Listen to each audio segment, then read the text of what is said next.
Kaixo, itxaso pagoa ganaz eta arraseteko olgeta jolaserako baliabide zerbitzutik egiten dotzuet berba. Gaurko honetan, Mystery Croc edo euskeratuko bageunke nor da nor izeneko mai jolas aurkeztu gure dotzuet. Mai jolas hau, 5 urtetik aurrerako 2 jokalarindako mai jolasa da.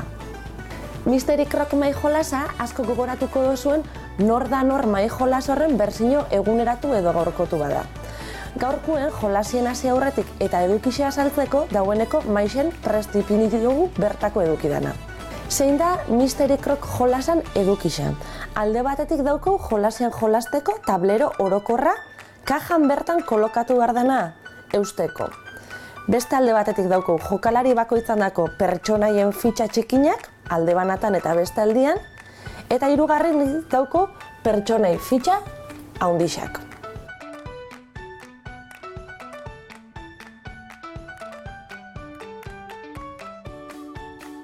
Mystery Croc jolasan funtzionamentua azaltzeko ingo duguna da jolasan partidan simulazio bat. Bai? Lehenengoko eta behin jolasian hasi aurretik, alde bakoitzeko jokalari bakoitzak pertsonai txartel haundi bat hartu beharko dau eta bere posizio zentral honetan ipini beharko dau, bai? Batek bat eta bestiak beste bat. Jokalari batek pertsonai hori hartutakoan, pertsonai horri dagokizun txartel txikinari buelta emango dotza. Hori izango da seinalia beste jokalariak pertsonai hori ez daukela. Lehenauko nor da nor jolasian moruan, Mystery Croc jolasian helburua izango da, jokalari bakoitza saiatzea asmatzen, kontrako jokalarien pertsonai eskutu hori zein dan. Eta horretarako txanda bakoitzean galderak inbarko dotzau. Galdera horrein erantzuna bai ala ez izen beharko da. Eta galderak egiteko tableruan bertan badauko gida lagungarritxo bat, ontsa erakutzeko dutzu eguna. Tableruan eskinatxo honetan dauko galderak itxeko gida lagungarrixa. Orduen, norberan txanda danean, beti galdetu aldo adibidez. Zure pertsonei eskutuak badauko lapikua? Eta horren arabera jakingo dugu, lapikua badauko nire ez daukon, pistatxo bat izango da pertsonai hori asmatzeko. Edo galdetu genkixo, zure pertsonaiak badauko gatzpotie?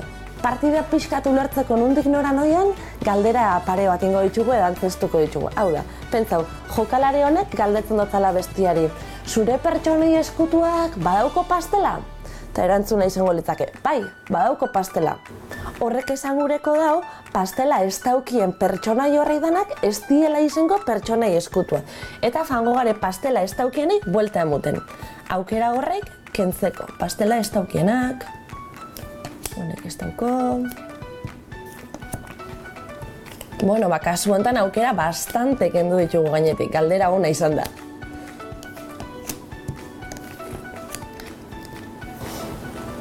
Aukerak baztertzeko beste galdera bat ingo dotzau. Kasu honetan galdetuko zau amantalagatik. Eta esango zau, zure eskutuko pertsonaiak badauko amantala? Bai, badauko amantala.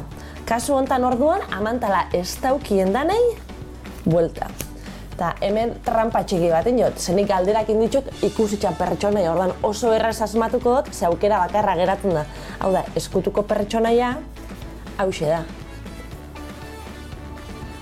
Baina, ikusi ezien, normalien galdera gehiago inbierra goten da. Jolas partida bukatutakoan, eskutuko pertsonaien txartela handi honek kendu, eta gure izan ezkero beste partida bat jolasteko, beste pertsonai txartel handi bana hartuko geunke. Honek barriro ipiniko gituzke gora begire, eta hasiko gitzen hasieratik. Eta holan jolastu genke, guk gure aina partida. Gaur kontan, Mystery Croc edo antxinako nor da nor jolas horren berzio gaurkotu honetan partida bat jolastera gonbidatu gure zaitxuet. Zergatik?